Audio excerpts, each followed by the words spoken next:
We're talking with 10 undecided voters from some key battleground states around the presidential race and what it will take to earn their vote. Also with us are CBS News political director John Dickerson and CBS Money Watch executive editor Jack Otter.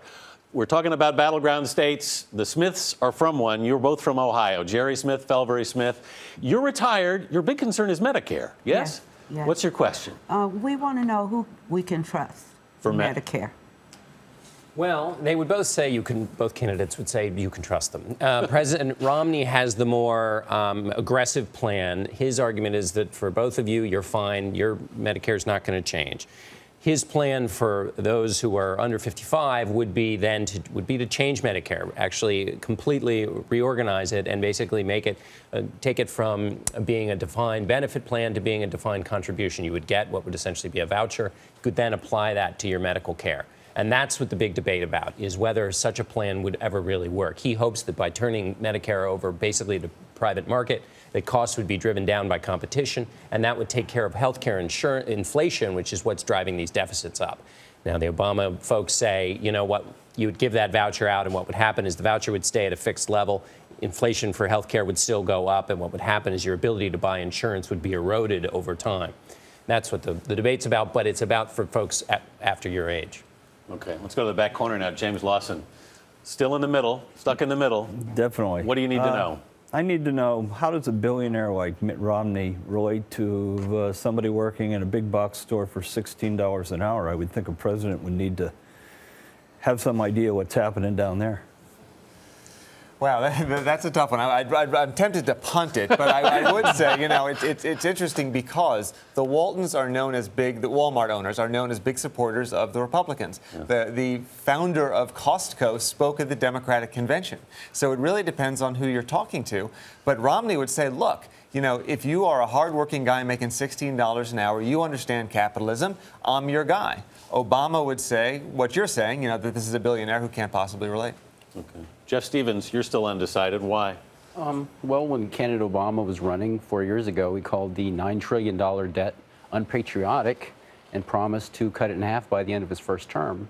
We just topped $16 trillion, and he's asking for $4 trillion cuts by the next 4 years, meaning 12%.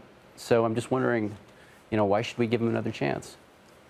Specifically on the question of the debt, I mean, it's a great question. You know, it's also not the president's fault alone that this hasn't been solved. So the question really going forward is which of the two candidates is going to, they're both committed to reducing the deficit. The question is which one is actually going to get anything done in Washington. And that's tricky because you can say you're committed all day long to getting this done, but you've got to come to some agreement with Congress. And the president certainly has had a lot of trouble doing that. And Mitt Romney is untested. He worked with Democrats in Massachusetts, but it's a whole different ballgame in Washington.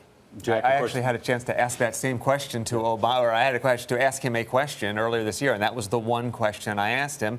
And I was a little unsatisfied. He gave me that $4 trillion number. That's over 10 years, not 4 years. He says he'll reduce it over 10 years.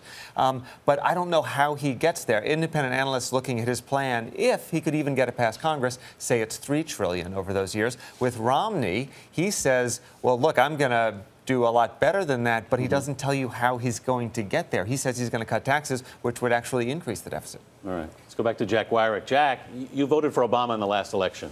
Yes. But you say you're disenchanted now. Why? Yes.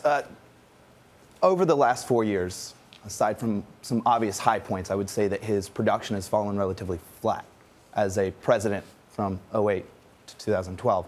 So what I'm curious to hear is how you see he could regain his footing and therefore recreate the momentum he had going into the 2008 election. Well, it's tricky because this election's going to go right down to the wire, basically stuck in the middle. And what the Obama folks say is there will be a kind of fever that will break if he's reelected. And he will be able to say, I have a mandate, and go to Congress and say, let's get some things done. But he's going to have a smaller mandate than he had in 2008. And the mandate of 2008 was all very, very limited.